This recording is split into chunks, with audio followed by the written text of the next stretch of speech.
नमस्कार दोस्तों, आपका स्वागत है। आज की हमारी कहानी है छाँव की तलाश। सिया बोली, माँ जी चलिए कार में बैठिए। और जैसे ही कार स्टार्ट हुई, गांव की हवा हल्की थम गई। देवकी जी की आंखों से गांव पीछे छूटता जा रहा था। शहर की सीमा में प्रवेश करते ही जैसे दृश्य ही बदल गया था। चौड़ी सड़कों पर दौड़ती गाड़ियां, रेसिंग जैसी रफ्तार, सिग्नल की लाइटें और दोनों ओर खड़ी ऊंची ऊंची इमारतें। ये सब कुछ देवकी जी के लिए एक नया संसार था। जब कार एक भव्य बंगले के सामने रुकी तो देवकी जी स्तब्ध रह गई। संगमरमर की सीढ़ियां, चमचमाते झूमर और फूलों से सजा प्रवेश द्वार। देवकी जी धीरे से, हे भगवान, इतना बड़ा घर। समीर, तूने यह सब कैसे बना लिया? समीर ने मुस्कुराकर कहा, माँ, आपकी दुआ है और थोड़ी मेहनत भी। वह एक माँ थी जो अपने हाथों की रोटियों में सिर्फ स्वाद नहीं, बेटे की सेहत, बहू का सुख और पूरे घर की शांति गोदती थी। पर वक्त ऐसा आया कि जिस आंगन में उसने तुलसी रोपी थी, वहीं से एक दिन उसकी जड़ें उखाड़ दी गई और वो छाँव छिन गई। यह कहानी है देवकी जी की, एक ऐसी माँ जो ममता की मूर्ति तो है पर स्वाभिमान की लोभ ही है। वह माँ जो बेटी की खुशी के लिए अपने खपरेल छत के नीचे की जिंदगी छोड़ देती है, पर जब अपमान की छाँव उसके हिस्से आती है तो वह चुपचाप आंसू नहीं बहाती, बल्कि अपने पोते पर फिर से जड़ जमाती है। यह सिर्फ माँ की कहानी नहीं है, बल्कि उस पीढ़ी की गाथा है जो आज़ाद भारत में अपने बेटों को पढ़ा तो देती हैं, पर जब वे बेटे ऊंची अट्टालिकाओं में रहने लगते हैं तो माँ का नाम स्टोर रूम में दर्ज हो जाता है। यह कहानी है उस माँ की जो अपने बेटे से झगड़ती नहीं, बस समय का इंतजार करती है। जब बेटा खुद अपनी गलती की आग में जलता है और तब माँ उसे छाँव नहीं, सीख देती है। माँ हूँ इसलिए माफ़ कर सकती हूँ, पर अब खुद को मिटा नहीं सकती। गांव की वो सुबह कुछ अलग होती है। यहाँ सूरज नींद से नहीं, मुर्गे की बांग और गाय की घंटियों की खनक से उठता है। जहाँ शहरों में मोबाइल की बीप नींद तोड़ती है, वहीं यहाँ मिट्टी की सौंधी गंध में नींद खुद टूट जाती है। 60 वर्ष की उम्र के करीब पहुँच चुकी थी देवकी जी। अब अकेली थी। पति रामनाथ जी को गए 15 साल हो गए थे। बेटा समीर और बहू सिया शहर में बस चुके थे। पड़ोस की 2-4 बूढ़ियाँ ही थी जिनके साथ दोपहर का कोई पहर कट जाता। बाकी समय खामोशी और यादों का साम्राज्य। दीवारों में दरारें थी, लेकिन उनमें हंसी की अनुगूंजें भी थी। एक कोना था जहाँ रामनाथ जी की पुरानी चप्पल अब भी रखी थी। छत की बीम पर टंगा छोटा सा रेडियो, जिसमें कभी रामचरितमानस के पाठ गूंजते थे, कभी कभी देवकी जी बर्तन मांजते मांजते थक जाती और ख्यालों में डूब जाती। याद है रामनाथ जी, जब आप भैंस खरीद कर लाए थे और मैं डर के मारे उसके पास नहीं गई थी? आप हंसते हुए बोले थे, ये रंभाएगी पर कभी डांटेगी नहीं। उनकी आंखें भर आती हैं। बर्तन की खनक धीमी हो जाती है, पर फिर उठती, अपने आप को समझाकर। उस दिन दोपहर बाद मिट्टी का आंगन अचानक धूल से भर उठा। एक बड़ी सी कार दरवाजे पर आकर रुकी। देवकी जी की आंखों पर छाँव पड़ा। समीर उतर रहा था। पिछले साल ही तो आया था, लेकिन अब उसे देखे जैसे युग बीत चुके थे। साथ में उसकी पत्नी सिया भी थी। लाल रंग की चुन्नी संभालती, नाक पर हल्का सा चश्मा और चेहरे पर एक परिपक्व मुस्कान। माँ, समीर ने झुककर पैर छुए। देवकी जी हड़बड़ा गई, परंतु मुस्कुरा दी। माँ को जब बेटा छूता है तो चूल्हा भी जलता है और कलेजा भी। कैसे आना हुआ? उनके स्वर में संकोच नहीं, स्नेह था। सिया सामने आई। माँ जी, हम आपको लेने आए हैं। अब आप अकेली क्यों रहे? चलिए हमारे साथ शहर, वहाँ सब सुविधा है, मेड है, नर्स है, आराम है, और आपका बेटा भी है। देवकी जी मुस्कुराई, एक लंबी सांस ली और आंगन के उस पेड़ की तरफ देखा जहाँ कभी समीर ने झूला डाला था। बेटा, देवकी जी ने धीमे स्वर में कहा, ये घर सिर्फ मिट्टी का नहीं, मेरी शादी यहीं हुई थी, तुम्हारे पापा की अर्थी भी यहीं से उठी थी और तुम पहली बार इसी आंगन में गिरे थे। मैं इसी मिट्टी में बसी हूँ समीर, और आखिरी सांस भी यहीं लेना चाहती हूँ। सिया ने कुछ कहना चाहा, लेकिन देवकी जी का स्वर रुकने नहीं दिया। शहर में छतें तो होंगी बेटा, पर वहाँ वो छाँव नहीं मिलेगी जिसमें मैं हर दोपहर पापा को पंखा झलती थी और तुम आम के पेड़ से कच्ची गुठलियाँ तोड़ते थे। समीर थोड़ी देर चुप रहा, पर आज वह बेटा कम जिम्मेदार आदमी ज़्यादा था। माँ, पापा नहीं है, आप भी यहाँ अकेली हैं, मुझे चैन नहीं आता। आप हमारे साथ चलिए, एक बार बस देख लीजिए शहर। आपको अच्छा नहीं लगा तो हम यहीं लौट आएंगे। देवकी जी की आंखें डबडबा आई। माँ आखिर माँ होती है, माँ का हट हमेशा ममता से हार जाता है। ठीक है बेटा, एक बार देख लूँगी, फिर जो मन कहेगा वही करूँगी। देवकी जी आंगन में बैठी थी, हाथ में पुराने अखबार का पंखा और आंखें आसमान की उन बदलती रंगतों में उलझी थी, जैसे मन अभी भी उस सवाल में फंसा हो, क्या सच में मुझे इस घर को छोड़कर जाना चाहिए? उसी समय बाहर से आती आवाज़ ने उन्हें चौंका दिया। अरे देवी, तू यहाँ बैठी है? क्या ये आवाज़ किसी और की होती तो शायद अनसुनी रह जाती, पर यह तो सविता जी की थी, बचपन की सहेली, अब अधेड़ उम्र की थकी पर तेजस्वी महिला। सविता जी की साड़ी का पल्लू हमेशा की तरह कमर भी खोसा हुआ था और हाथ में एक थैला जिसमें शायद अकेलापन ही भरा हुआ था। चाय बना लें क्या? देवकी जी ने कुर्सी की तरफ इशारा किया। अरे रहने दे, अब वो स्वाद कहाँ जो रामनाथ जी के साथ वाली चाय में था। सविता की आवाज़ में हंसी से ज़्यादा थकान थी। बैठते ही बातों का सिलसिला शुरू हो गया। बता, तेरा समीर आया है शहर से? हाँ, कह रहा है साथ चलने को। तो सविता की आंखें चमकी। मना कर दिया, यही तो जीवन बीता है। सविता, ये दीवारें, ये तुलसी, ये छप्पर सब तो मेरा है। सविता की मुस्कान फीकी पड़ गई। उसने आह भरते हुए कहा, तू भाग्यशाली है देवी, तुझे बुलाने वाला कोई तो आया। मेरे तो 4 बेटे हैं, एक से बढ़कर एक पढ़े लिखे कमाने वाले, लेकिन मेरी खैर खबर लेने की किसी को फुर्सत नहीं है। बड़ी बहू कहती है वहाँ गांव में ही ठीक है, वहाँ दवा मिलती नहीं और हमें झंझट पसंद नहीं। छोटी बहू तो ताना देती है, आपके आने से बच्चे डरते हैं। देवकी जी चुप थी, लेकिन उनकी आंखों में कुछ बदल रहा था। ममता और स्वाभिमान के बीच चल रही रस्साकसी अब धीरे धीरे झुक रही थी। देवी, सविता की आवाज़ में करुणा थी। बेटे अगर बुला रहे हैं तो जाना चाहिए, नसीब सबका एक सा नहीं होता। मैं भी सोचती थी अपने आंगन की मिट्टी में मरूंगी, पर अब लगता है जहाँ 2 मीठे बोल मिले वहीं घर है। बुढ़ापा अकेली काटा नहीं जाता सखी, और ना ही उस बेटे से रूठा जाता है जो हाथ बढ़ा रहा हो। देवकी जी की आंखें डबडबा गई। उन्होंने चुपचाप चाय का कप सविता की तरफ बढ़ाया। शहर चलूँगी, एक बार देखूंगी, फिर जो मन कहेगा वही करूंगी। इस बार बच्चे साथ ले जा रहे हैं तो मुझे भी अब साथ निभाना होगा, अपने लिए भी।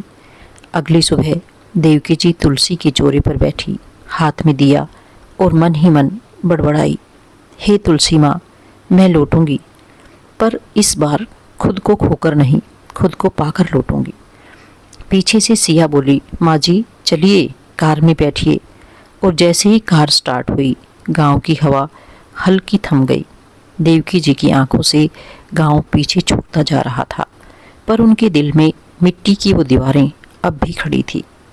एक माँ की जड़ें जब उखड़ती हैं तो वह हिलती नहीं, बल्कि भीतर ही भीतर एक बीज छोड़ देती है, जो किसी दिन फिर से जीवन की हरियाली बनकर उगेगा। शहर की सीमा में प्रवेश करते ही जैसे दृश्य ही बदल गया था। चौड़ी चौड़ी सड़कों पर दौड़ती गाड़ियाँ, रेसिंग जैसी रफ्तार, सिग्नल की लाइटें और दोनों ओर खड़ी ऊंची ऊंची इमारतें। ये सब कुछ देवकी जी के लिए एक नया संसार था। बेटा समीर ड्राइव कर रहा था और सिया मोबाइल पर लगी थी।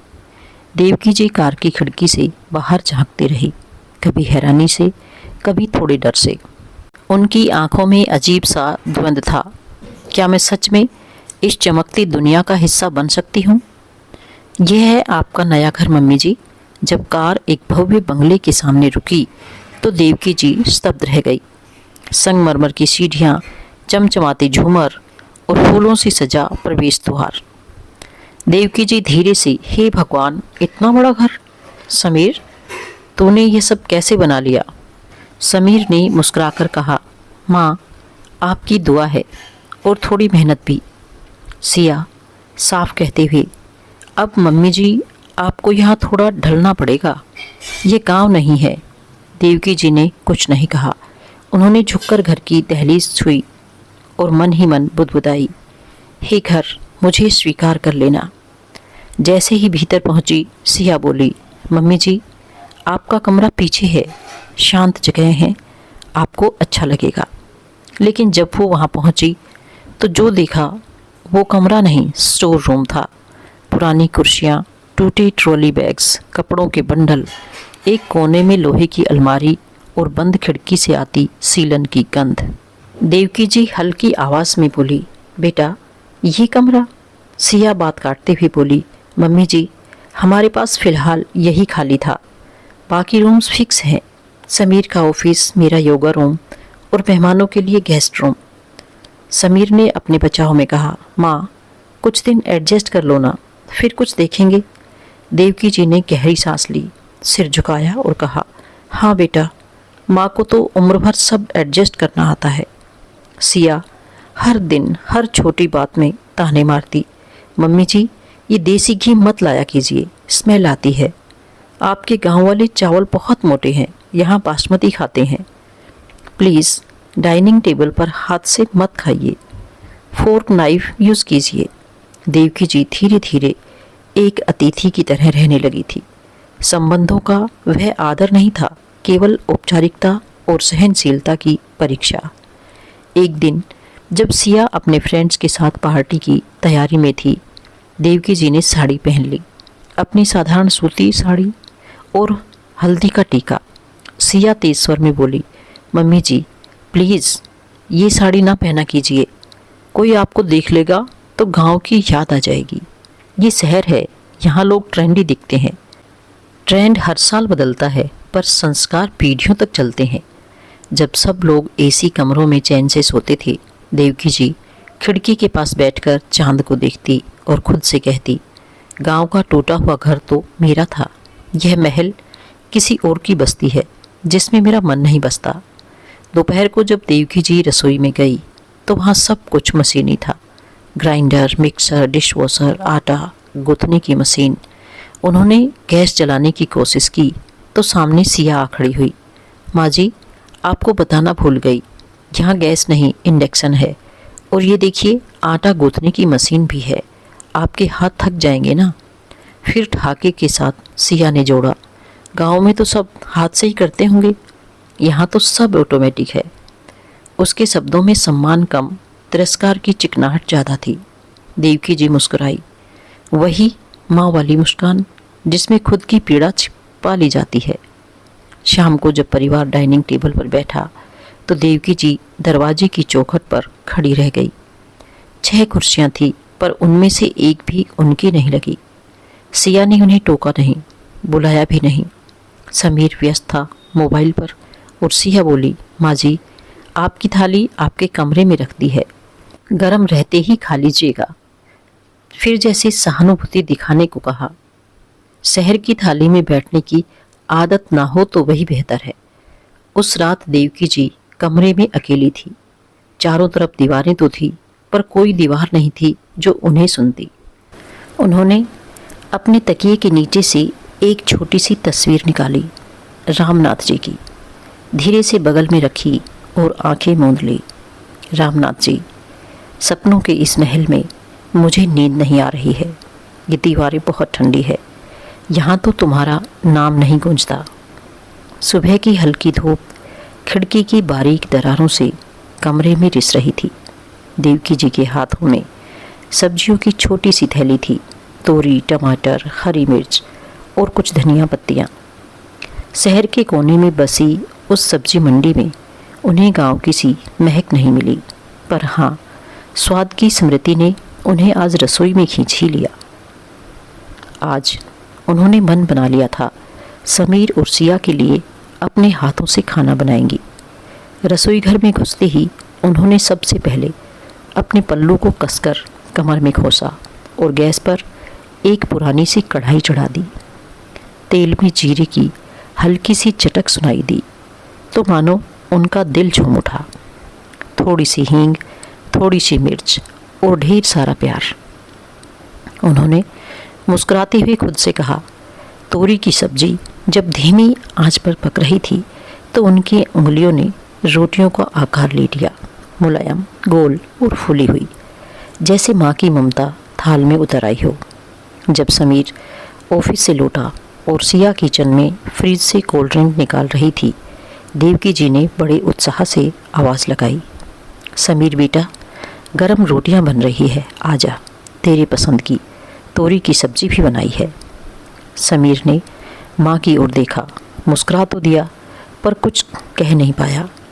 सिया ने वहीं से खड़े खड़े गूगल असिस्टेंट से कहा, एलेक्सा पिज़्ज़ा ऑर्डर करो, मीडियम चीज ब्रेस्ट। देवकी जी चौंक गई, बेटा पिज़्ज़ा, अभी तो खाना तैयार है। सिया ने बिना उनकी ओर देखे कहा, हाँ माँ जी, लेकिन हम तोरी और रोटी नहीं खाते, और वैसे भी गांव की चीज़ें हमें नहीं भाती।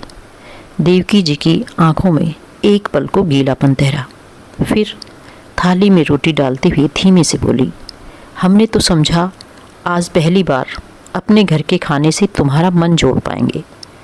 सिया ने पिज़्ज़ा डिलीवरी बॉय को फ़ोन उठाते हुए और तेज़ आवाज़ में बात शुरू कर दी, मानो ये जताना हो कि इस घर में स्वाद की परिभाषा बदल चुकी है।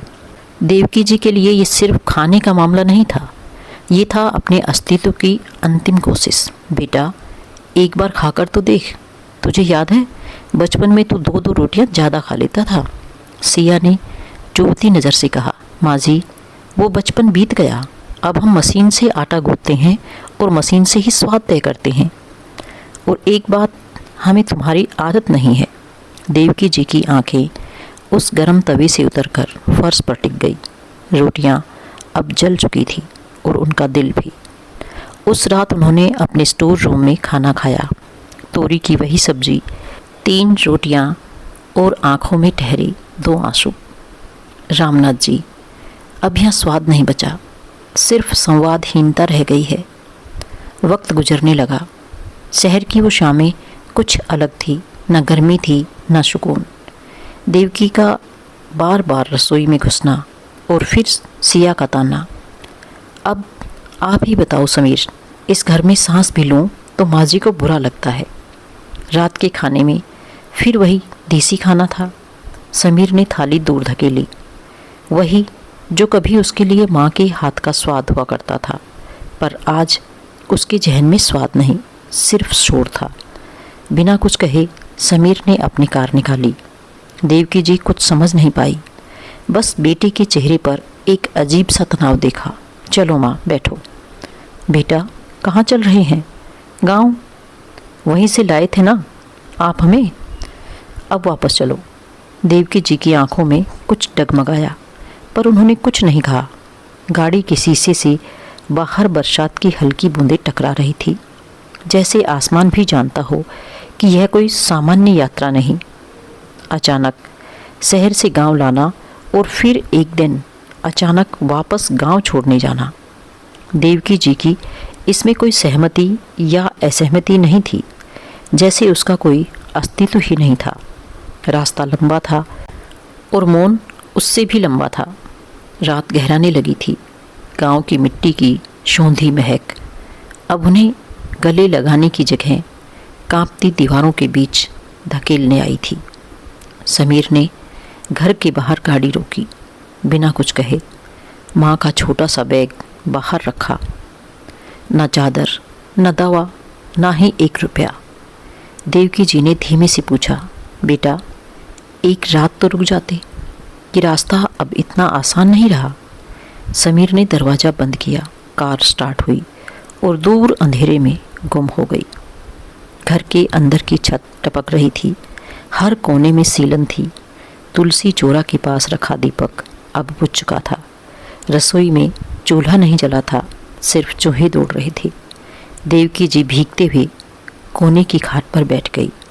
कमर में हल्का दर्द था, पर मन उससे कहीं अधिक टूटा था। उनकी कांपती आवाज़ ने खामोशी को चीर दिया। रामनाथ जी, देखा आपने, आपका बेटा समीर कितना बेदर्द हो गया। बिजली नहीं थी, पर एक मोमबत्ती उन्होंने किसी पुराने कनिस्तर में निकाल ली और उसी लो के सामने उन्होंने खुद से पहली बार साफ साफ कहा, जब अपने ही बच्चे ठुकरा दें तो फिर खुद को ही माँ बनना पड़ता है। अब मैं बोझ नहीं, बदलाव बनूंगी। बरसात की बूंदें अब भी गिर रही थी, पर अब वो डरा नहीं रही थी, बल्कि भीतर एक नई जिद जगा रही थी। माँ हूँ, टूटी हूँ पर थकी नहीं हूँ। अब जो घर टूटा है उसे फिर से बसाऊंगी अपने दम पर। बारिश की रात बीत चुकी थी। सुबह की पहली किरण ने जैसे देवकी जी के भीतर कोई सोई हुई शक्ति जगा दी थी। भीगी जमीन पर नंगे पांव चलती वह पेड़ों को निहारती रही। अब मैं किसी के आंगन की मेहमान नहीं, अपने आंगन की मालकिन बनूंगी। देवकी जी के पास गांव में पुश्तैनी ज़मीन की कुछ पट्टियाँ थी। लोगों ने सलाह दी, बुढ़िया हो चली हो देवी बहन, ये कौन सा उम्र है घर बनवाने का। देवकी जी ने हल्की मुस्कान से जवाब दिया, घर उम्र के लिए नहीं, आत्म संवेदना के लिए होता है। उन्होंने खेत की एक छोटी सी पट्टी बेच दी। जो पैसे मिले बस उतने ही जो एक मिट्टी पकी ईंटों का घर बनाने के लिए काफ़ी थे। देवकी जी ने गांव के ही राजू मिस्त्री और शामू मजदूर को बुलाया। देवकी जी ने मुस्कुराकर ईंटों का थैला उठाया। राजू ने कहा, माँ जी अब आप आराम कीजिए, ये काम आपका नहीं है। बेटा, जब ठुकरा देने वालों की याद साथ हो तो हाथ भारी नहीं, हौसले मजबूत होते हैं। काम के दौरान वो सबको गुड़ की चाय, कभी मूंगफली और दोपहर का खाना खिलाती। उनके हाथों की रोटियों का स्वाद किसी होटल से बेहतर था। धीरे धीरे सब उन्हें देवकी अम्मा कहने लगे। देवकी जी ने घर की नींव इस सोच से रखी, नीम का पेड़ जिसमें हवा में औषधियाँ खुशबू रहे, तुलसी का चोरा, हर सुबह दीप जले और मंगल गूंजे, खुला आंगन जहाँ धूप भी आए, बच्चों की हंसी भी गूंजे, और एक कोने में लोहे की सांकल वाला झूला। जब मजदूरों ने झूले की रस्सी बांधी, देवकी जी की आंखों में एक मासूम चमक लौट आई। यही तो मेरा स्वर्ग है, उन्होंने धीमे से कहा। घर पूरा होते ही उन्होंने पहला चूल्हा जलाया। पहली रोटी गाय के लिए, दूसरी अपने लिए। गांव की एक विधवा महिला की मदद से एक छोटी सी देसी गाय भी खरीदी। सुबह दूध धोती, दोपहर में बगीचे में सब्जियां उगाती, लौकी, धनिया, टमाटर। शाम को तुलसी के चोरे के पास दिया जलाकर भजन गाती। गांव की लड़कियां और औरतें अब उनके पास सिलाई, अचार और दवा नुस्खों की सीख लेने आने लगी। माँ जी, आप तो गांव की शान बन गई। वो मुस्कुराती, एक ऐसी मुस्कान जो त्याग की तपस्या से चमकी थी। अब ये घर सिर्फ एक ठिकाना नहीं था, यह उस माँ की पहचान बन गया था जो कभी स्टोर रूम में रह रही थी, अब खुली छत के नीचे आसमान को छूने लगी थी। जिस माँ को बोझ समझ छोड़ा हो, वही अब संजीवनी बन गई। उधर समीर के लिए शहर की चकाचौंध अब बोझ बन चुकी थी। समीर का चेहरा अब पहले जैसा तेज नहीं रहा। कभी कॉरपोरेट ऑफिस में सजे चमचमाते टेबल और लैपटॉप के पीछे बैठने वाला समीर अब घर के एक कोने में चुप बैठा था। आर्थिक मंदी का असर उस पर भी पड़ा। समीर जी, आपकी पोजीशन अब कंपनी के लिए लाभदायक नहीं रही, एचआर ने कहा। बस उसी दिन से समीर घर पर था। हर महीने की ईएमआई, कार की किस्त, बच्चों की फीस, सब एक एक कर बोझ बनने लगा। बीमारी ने भी दस्तक दी।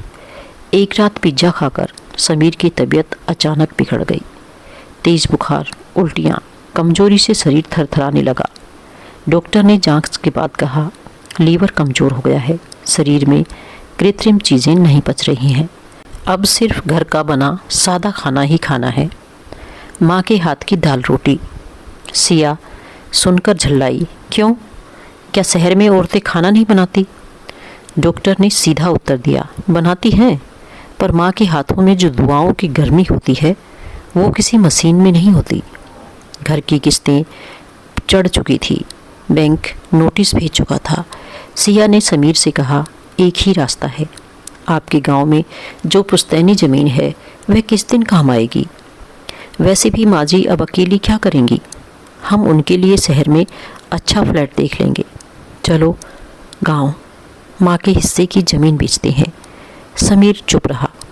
अब उसे सिर्फ ज़मीन नहीं चाहिए थी, उसे वो माँ चाहिए थी जिसे वो बरसात की रात भीगते छोड़ आया था। समीर अब उसी रास्ते पर था, लेकिन इस बार माँ को छोड़ने नहीं, मनाने आया था। वो नहीं जानता था कि जिस मिट्टी को वो बेकार समझकर छोड़ आया था, वो अब माँ की मेहनत से एक आत्मसम्मान की इमारत बन चुकी थी। जिस चौखट से अपमान बनकर निकले थे, आज वही चौखट पश्चाताप की परछाई में लौटे हैं। बरसों बाद समीर की गाड़ी उसी पगडंडी पर रेंग रही थी जहाँ कभी उसने माँ को बिना कंबल, बिना सहारा छोड़ दिया था।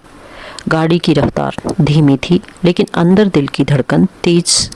सिया चुप थी, बच्चे मोबाइल में खोए थे, लेकिन समीर की आंखें गांव के हर पेड़, हर मोड़ को पढ़ रही थी, जैसे हर साख पर कोई इल्जाम टंगा हो। जब गाड़ी आखिरकार नीम के पेड़ के नीचे रुकी, समीर के पांव थम गए। वो घर अब मिट्टी की झोपड़ी नहीं था, बल्कि एक छोटा सा मगर आत्मसम्मान से भरा आंगनदार मकान बन चुका था। आंगन में झूले पर एक सफ़ेद धोती में लिपटी देवकी जी गाय को चारा डाल रही थी। समीर ने हिचकिचाते हुए दरवाज़ा खटखटाया। देवकी जी ने दरवाज़ा खोला, पल भर को देखा, फिर चुपचाप पीछे हट गई। देवकी जी धीरे, बिना क्रोध के, अब क्या लेने आए हो? उस दिन तो मुझे बारिश में भीगते हुए आंगन में छोड़कर चला गया था। समीर की आंखें भर आई, कपकपाती आवाज़ में बोला, माँ मैं टूट गया हूँ, नौकरी चली गई, शरीर भी जवाब दे रहा है, और आत्मा, वो तो बरसों पहले मर गई थी, उसी रात जब आपको छोड़ आया था। देवकी जी ने कोई उत्तर नहीं दिया, बस चूल्हे के पास बैठी आटा गूँथने लगी। देवकी जी धीरे बिना देखे बोली, गांव में आटा मशीन नहीं है, यहाँ तो हाथ से ही गूँथना पड़ता है, वो आदत अभी गई नहीं। सिया झेप गई। उसे याद आया उसका वह ताना, माँ जी गाँव में तो आटा हाथ से गूँथती होंगी। देवकी जी ने रोटियाँ सेकी, तोरी की वही पुरानी सब्जी बनाई जो सिया ने एक दिन ठुकरा दी थी। थाली परोसते हुए बोली, आज इस थाली में दाल भी है, रोटी भी, और वो नमक जो शायद तुम्हारे रिश्तों में कभी घुला ही नहीं। शमीर अब खुद को रोक ना सका, उसने माँ के पैर पकड़ लिए। माँ मैं बेटा नहीं बन सका, लेकिन क्या एक बार बरसों की कड़वाहट, आत्मग्लानि और शरीर की कमजोरी लेकर जब सिया आंगन में पहुंची तो देवकी जी तुलसी को जल दे रही थी। नीम के नीचे वही झूला था। सिया झिझकते हुए बोली, माँ जी हमें माफ़ कर दीजिए, हम बहुत गलत थे। देवकी जी ने नज़र उठाकर देखा, फिर उतनी ही सहजता से कहा, गलत तुम नहीं थी जब मुझसे ऊंची आवाज़ में बात की थी, गलत तब थी जब मैंने कुछ नहीं कहा और तुमने मान लिया कि मैं कुछ कह नहीं सकती। अब कह रही हूँ, सुन सको तो सुनो। मैंने जीवन में बहुत कुछ खोया है, पर खुद को खोना सबसे बड़ा नुकसान था, और जब मैंने खुद को फिर से पाया तो देखा तुम सब मेरे बिना भी ठीक थे। अब मैं तुम्हारे साथ नहीं, तुम्हारे बिना भी ठीक हूँ। देवकी जी अंदर गई, अपनी पोटली में से कुछ नोट निकाले और सिया की हथेली पर रख दिए। ये लो, डॉक्टर को दिखा लो, शरीर की तकलीफ़ दवा से ठीक हो जाएगी, लेकिन जो पीड़ा तुमने दूसरों को दी है उसका इलाज सिर्फ समय करता है, और शायद अकेलापन। सिया फक फक कर रोने लगी। समीर ने भी माँ से माफ़ी मांगी, लेकिन देवकी जी ने उन दोनों को ही माफ़ नहीं किया और कुछ पैसे देकर घर से विदा कर दिया और खुद अपने गांव में ही अपने मकान में रहने लगी। तो दोस्तों, यह थी आज की कहानी। आपको कैसी लगी कमेंट करके ज़रूर बताएं और आप यदि मेरे चैनल पर नए हैं तो इसे सब्सक्राइब भी ज़रूर कर लें। धन्यवाद।